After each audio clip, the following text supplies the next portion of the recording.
the turnout will be really big. I think people are angry and people are frustrated, and this is a way to show that collective frustration. There's definitely a collective sense of kind of grief and sadness. All my friends have been talking about it, and a sense of frustration and anger of not again. And I think it's important that we're allowed to come together to express that anger. Obviously at the moment it's a really difficult time to do that with COVID and the restrictions, but I think to have a short gathering that is socially distanced and safe allows women to have that sense of, I'm not alone, there are other people who feel anger, and men as well, to have a collective sense of community and to say enough is enough, this is the last time that this will happen.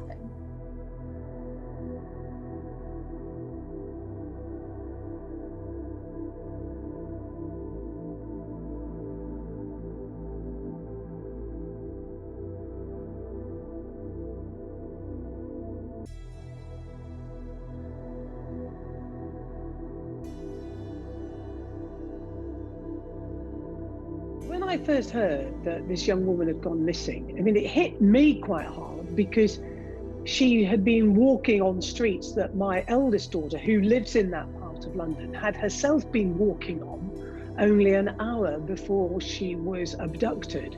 So it really did sort of hit you because, without being overly dramatic, it could have been my daughter. It could have been many hundreds of thousands of other mothers' daughters.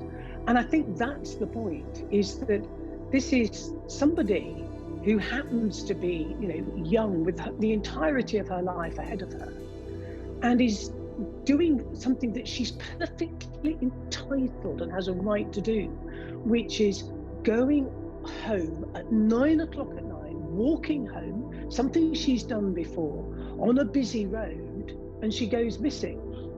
And that rang bells for me. I used to be an old criminal barrister, and you always want these to have a happy outcome, but you just had a bad feeling about it. And I think it's just brought it home to women of my generation that the stuff that we had experienced when we were our daughter's age is actually no better. Things have not changed for our daughters.